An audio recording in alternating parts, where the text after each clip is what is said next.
Hello. Hello. I had to move my chair. She had to I move couldn't her quite chair. get in. I'd have to rustle around to get in. What's up awkwardly. with those knee vibes? Oh yeah, I don't know if you can see them on here. It's so I can play music on my knees when I'm bored. They look like superhero costume from the 80s and 90s. Well, I am a superhero, so that's fitting. What's your powers? Playing music on my knees. I just okay. told you. La la la la. I didn't la, know la, that la, was la, power. La, la, la, la. It's not. The silliest power. My husband used to ask me, we play a game on our long car trips, and he once asked me, what if you could give me any if I could give my husband any superpower, what would it be? And the first thing, he's like, first thing that comes to your mind. Ooh. You want to know what I said? What? I said, your superpower is that you can make the best sandwiches ever. That I'm hungry. Right. And he's like, what? That's what you'd give me? Well, guess what? My husband makes the best sandwiches ever. Manifestation. It may have been a selfish, superpower to dote on my husband, but. Oh, well, I want to eat one of these sandwiches. Yeah, they're great. We'll have a sandwich fest here. Sandwich off at Ordinary Pioneer. Yeah, come on out. Well, speaking of my husband, so I come into bed last night and I'm like, listening to my soothing tomes and my ohms and all the things before bed. And I hear this really loud, and I was like, oh, damn it, there's a cricket in our room. I was like, that sucks. That's going to be annoying. And then I heard my husband stirring around a little bit, and then I have it. And so he sits up and he's like, I don't think that's a cricket. It doesn't sound like a cricket to me. And then we hear this it sounded to me, and I was half asleep, it sounded like somebody was writing, but lo and behold, it was wings flapping. And we turned on the light and I'm like, there's a freaking bat in our room. Massive leathery wings. I may have said other words, but yeah. Like, hi, buddy. I did. I said that later. Oh, and so my husband freaked out. He's like, la, la, la. So then he goes out, and I'm like, okay. So then I shut the door, and I'm like, okay. I am calm. I am peaceful. I'm one with this bat. So I got this little container thing. Actually, it was a big container. Yeah. It's a big bat. Yeah. I mean, it's the size of they're adorable. It's a mouse with the wings. Right. Yeah. So I went in. It was flying around. Finally, it landed. And so I did the whole put I didn't squish it, but I put the thing on there, and then scooped with the lid and got it out, and it was and then I took it outside, and then it didn't go anywhere. And I thought for a second, maybe it wants me to keep it. Maybe it wants to be my little pet friend. Does it want a pet bunny friend? Nobody wants your bunny paw. Anyways, this is about the bat. So eventually it ended up flying away, and then I was sad that I lost my friend, but it was the coolest thing. I don't think my husband thought it was cool because, it's also, not the most sanitary thing to have a bat in your house, but it was cute. It's not any less sanitary than any other animal in your house. Yeah, we do have a dirty dog in our house that got sprayed by a skunk a couple of weeks ago. So, yeah. So that's my story, and I am lack of sleepy today. I got a bird poo shower this morning. Now, what does that symbolize? What is the big life is shit? Oh my goodness! I have no idea. What was your reaction? Were you well, whatever, or was it my initial reaction, just the physical reaction, was close your mouth as tightly as possible. Did it go on your head? Yeah, it splashed off my car all over. Did you shower? Yeah. Okay. You said you changed your clothes. Yeah. I didn't know if I'm sitting next to sitting next to. Oh my gosh. Bad too. Yeah, so it's pretty good. You've been cleansed by the poo of the some sort of bird. From above. It had to have been the hawk because of the massive size of this dump the bird took. Oh my goodness, that's only happened to me once, and it was a little thing, and I was like, it was gross. That's the 15th or 20th time that's happened. Maybe it's a baptism for you. Maybe it's like a poo baptism. Anyways. Is that a thing? I don't know. Sure, it could be whatever you want it to be, Paul. It could be whatever you want it to be. There's lessons. A horrible symbols trick. and everything. Well, we've had an eventful last, several hours of our days. Hopefully your day does not consist of being shit on or, attacked by a bat. Vermints coming into your house. We wish you the best. However, if any of you are interested in ownership of a bunny... Nobody wants your bunny. No, I don't want my bunny. Oh my goodness. Seriously though, if you do want a bunny, Paul has a bunny. Maybe we have some new people tuning in that are like, oh, I actually really want a bunny. She's adorable. And it goes on your roof or something? Yeah, she lives outside a lot. You sure it's a bunny? Her own choice. Well, she's got superpowers too. Can she make incredible sandwiches? Damn it. I know, right?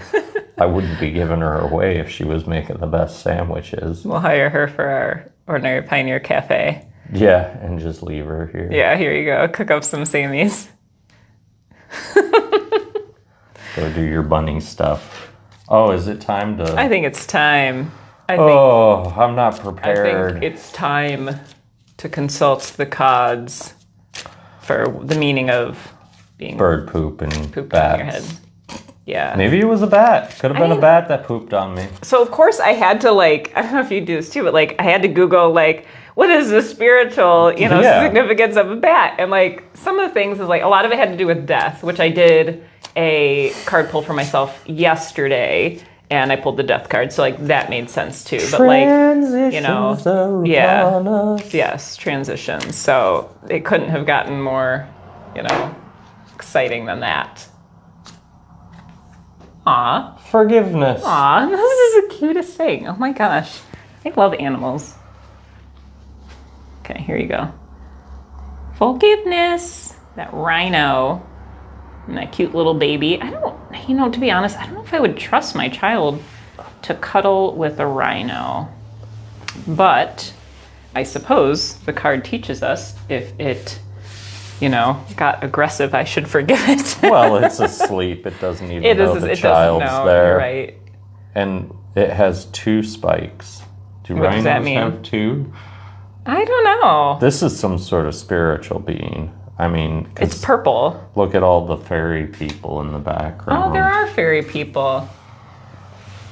So what does this mean? Oh. Well, or is it pretty obvious?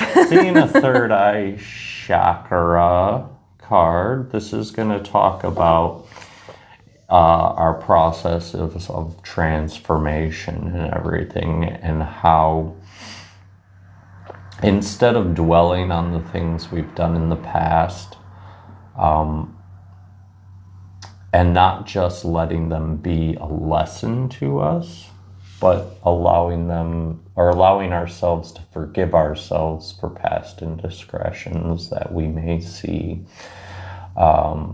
so that we can find the lessons in those things.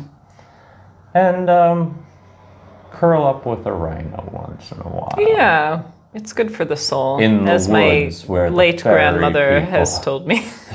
Curling up with a rhino is good. No, she never said that. She did it once, and that is why she's late.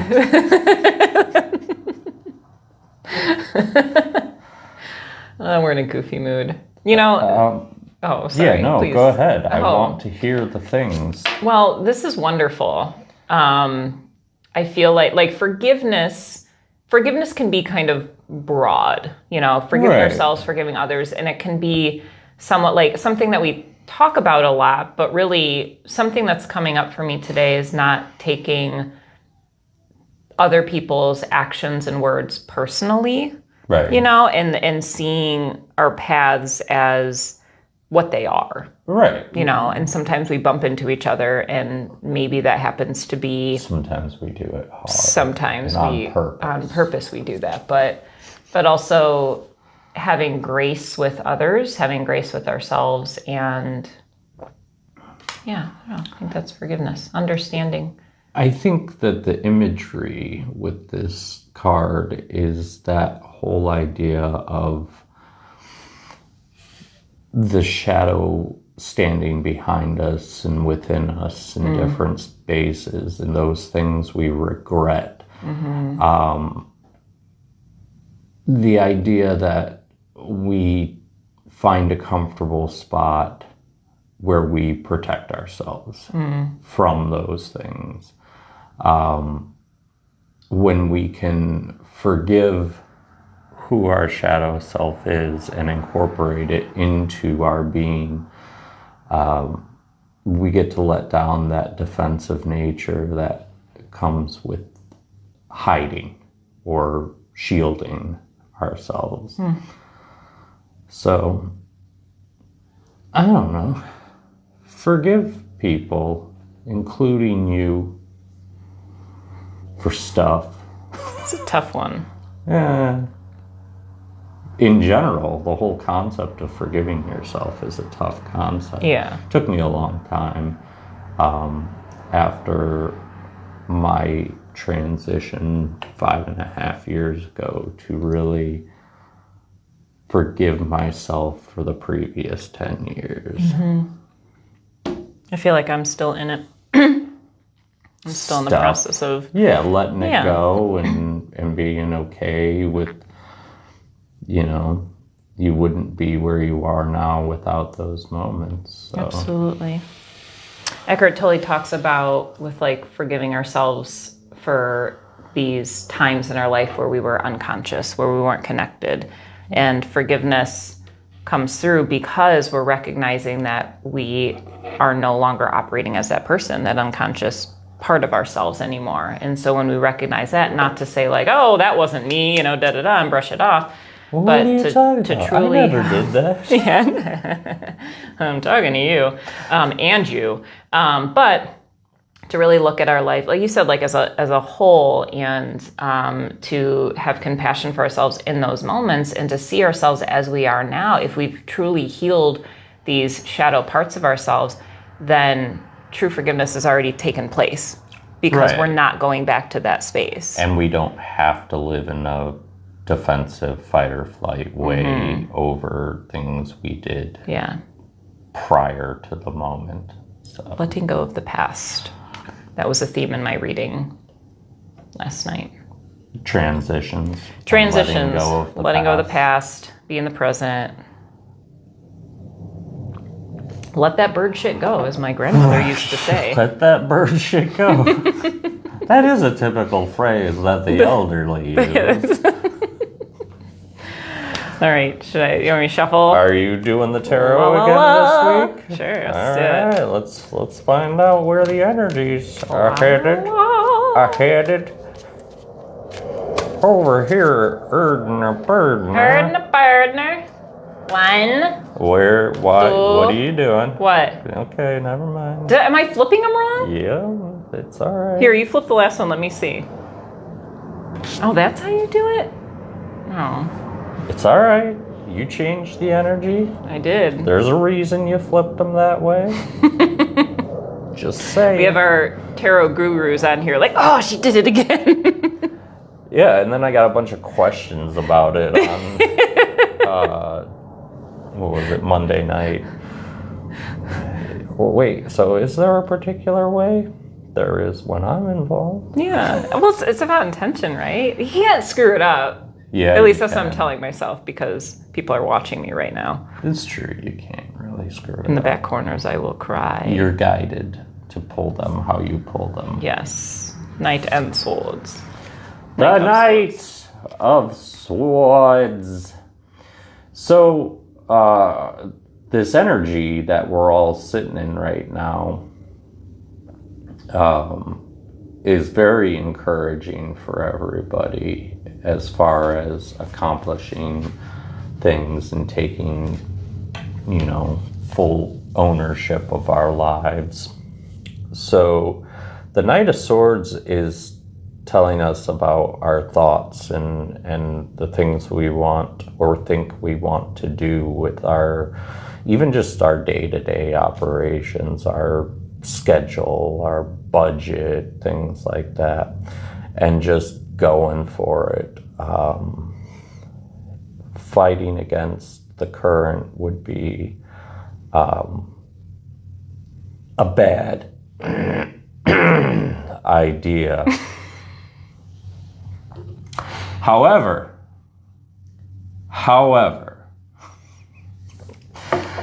the push can be too much at times to go forward. You see here, you're freaking your horse out. Look at his eyes. He is freaked out. He's like, dude, what are you doing? If you do this any longer, I'm gonna collapse. So don't, make sure you're making progress. Make sure you're going forward. Make sure that you're taking these thoughts and you're charging ahead, but also make sure you're not pushing too hard.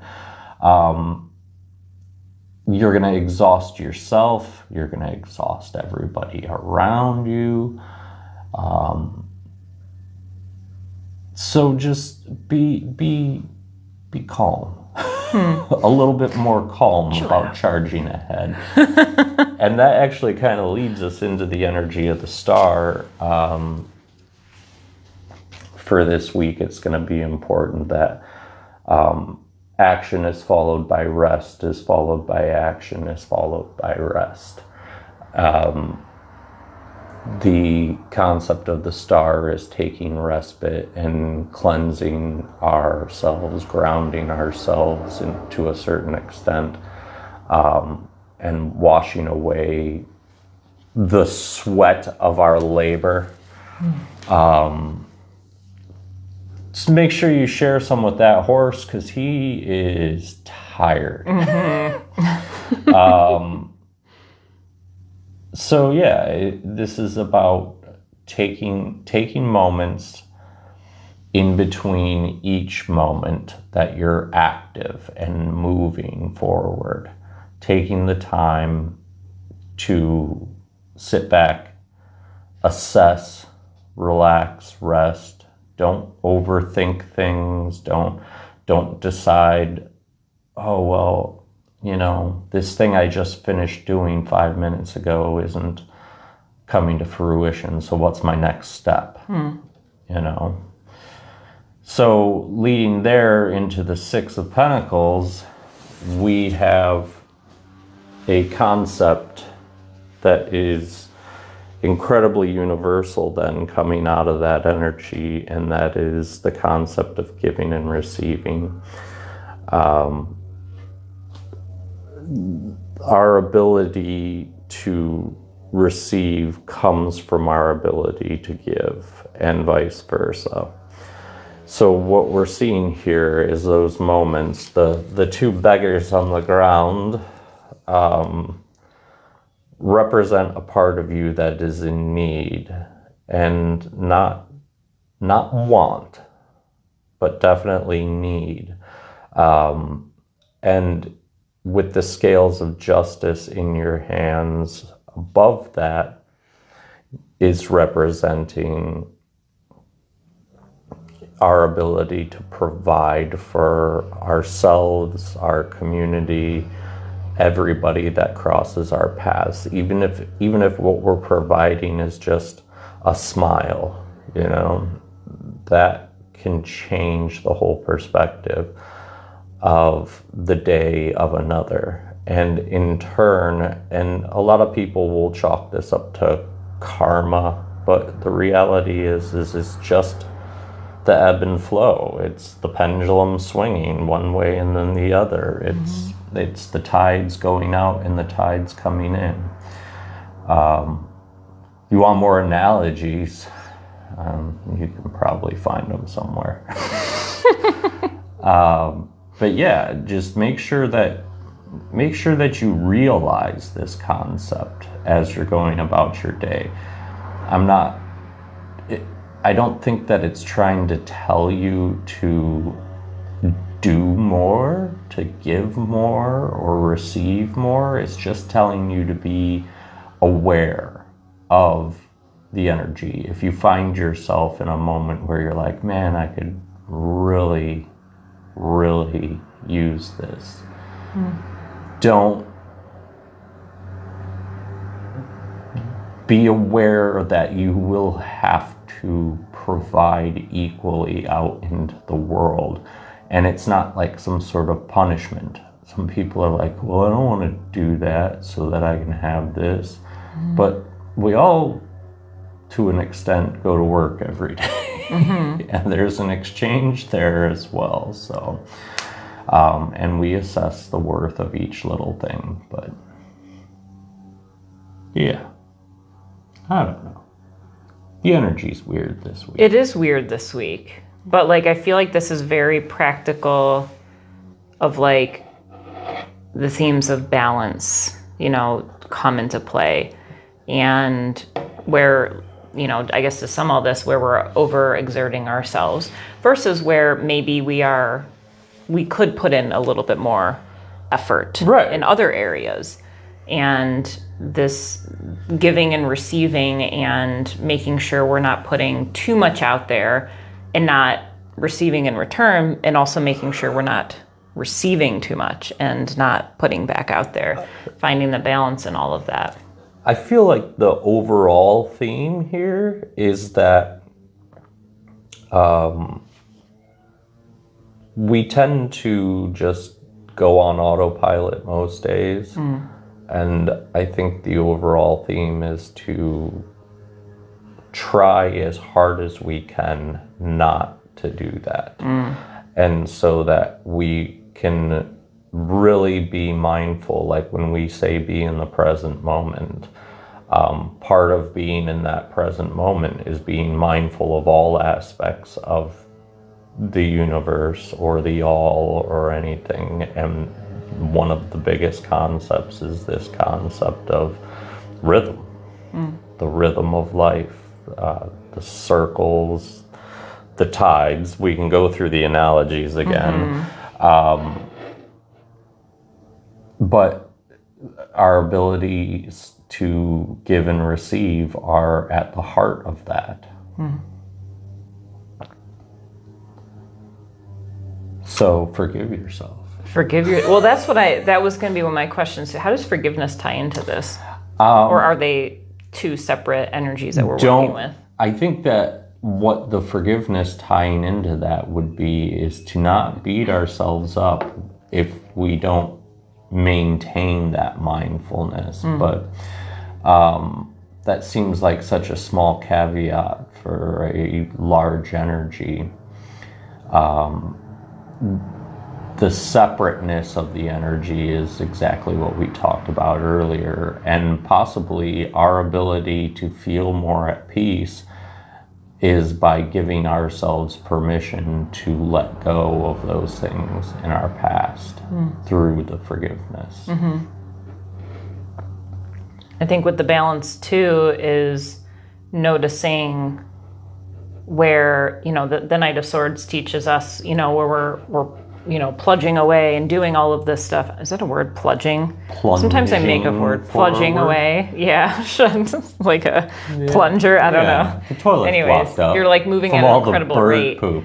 But noticing where an old pattern may come up where you are compromising the mindfulness that this reading is calling us into being, and this connectedness to the balance that is possible with our practical circumstances in our life, with our, our work-life balance, and noticing where those patterns come up and choosing different. So we talked about this is like a transformative time right now where we're almost kind of being forced to, maybe not all of us are being forced into it, but like it becomes extremely uncomfortable to stick with these old patterns, right? And it becomes more obvious that, you tried this in the past, this didn't work. Do you really want to go down that road again? Are you just on autopilot repeating the same pattern over and over again? Right. And that autopilot is a way for us to disconnect with the process and be like, I don't want to deal with this. I know that all too well. But there's a vibrance, I think, that is attainable for us, and to be intimately connected with these patterns of life. I've been seeing, so if you're familiar with angel numbers, I've been seeing a lot of like like 11:11, of course, that like, we all freak out about that one, but like 222, 333, or like the palindromes, 303, 202, stuff like that, where it's becoming 1-2-1-2, I mean, there's these patterns, and it's really teaching me in this kind of uncertain time in my life that even in the uncertainty, there's still a pattern to it. Like, we're going to have these times of uncertainty. We're going to have these times when we go out of balance, but then balance teaches us that we're going to come back into balance. It's always going to like mathematically ebb and flow. So back to the bat and the bird poo. Do we have to bring that up again? Yeah, we do, because both of those incidents happened in very mundane, routine moments in our day. You were just going to bed, listening to your meditation music, and it's going to alter the way you go to bed tonight. And I'd be freaked out. Right. For me, it was just getting in the car, So every time I get in the car now, I'm going to be like... Carry an umbrella with you. If you missed the story, rewind and catch the beginning of this video, and you'll get the full story of the bird poop and the bat. And the bat. It's a new parable book. It is. Coming out. The bat and the bird The bat poo. and the bird poo. But yeah, I do agree because it stopped me, and I knew I had a choice in that moment of freak out, get frustrated, run away, call for help, sleep somewhere out, like deal with it tomorrow. Like I have a tendency to like run away from those situations, but my heart called me into, well, let's approach this differently. I can't change the fact that there's a freaking bat in my room, but I can, and Reiki, honestly, well, I did. I suppose I did change that eventually when I got it out, but Reiki teaches me that to be calm and connected in all circumstances, and that I went in there, okay, I'm one with the bat. Be compassionate to all living things. Be grateful. So going into it, it felt very healing for me because I successfully was able to and compassionately release this animal back into its home. And did you forgive it for coming in? I don't think there was anything to forgive. I felt grateful, honestly. I felt grateful that it came to visit. I don't really feel that grateful about being. Yeah, I can see that being different. Thank you, dear Lord, for the poo shower of the bird. From above. Oh my goodness, on that note, let's meditate into all of this. Feet on the floor. Oh boy. There's a floor here. There is an earth below. So take a few moments to settle into this energy that is you, that you are bathing in this morning, or whenever it is you are tuning in.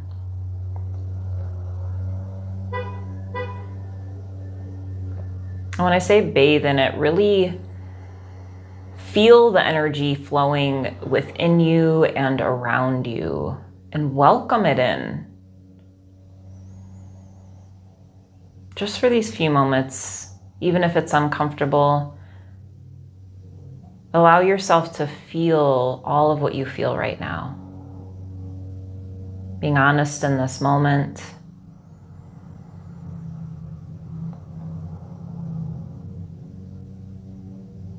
Notice where you feel in balance, what feels steady and sound in your life, and what feels out of balance.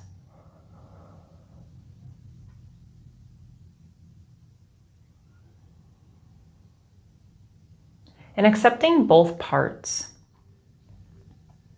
as this moment of awakening to allow life to be exactly as it is right now, just in this moment. Nothing needs to be changed or fixed or released. There's no doing that's involved in this present moment.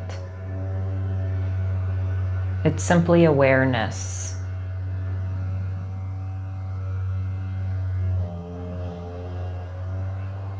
And then deepen your breath to allow your body and your mind to settle deeper into this awareness.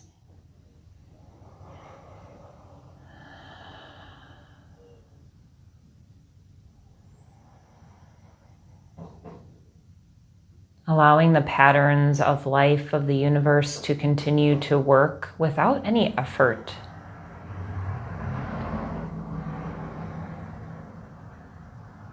Knowing that this moment will soon change into another moment and then change again.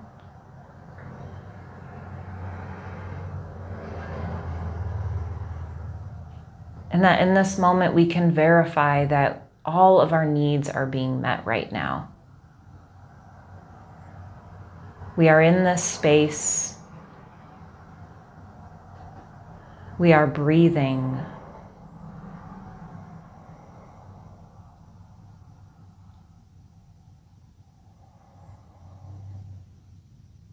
We are cared for.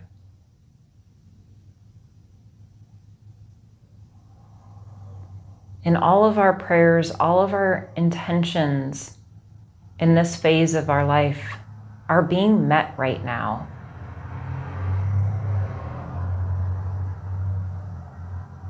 And although we don't know all of the circumstances and the orchestration behind that, we can trust and we can verify from our past then when life feels sticky, when it challenges us, when it awakens us, we always come back into balance.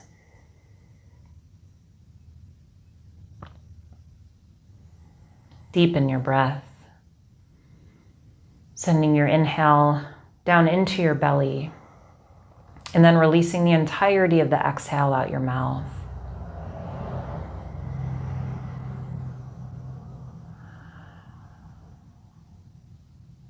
Notice the purity, the perfection of this moment, and the being experiencing this moment. You are fully connected to the universe. All is aligned. All is well. All is good. Another deep breath in and deep breath out. Bringing your hands to prayer in front of the heart as an expression of gratitude for this moment that we experience together, that connects us, that unifies our energies.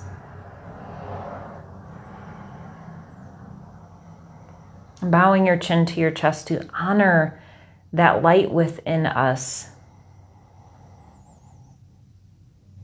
That same light that shines within us as individuals shines within all living beings. And our prayer today, as every day, may we all be at peace. Namaste.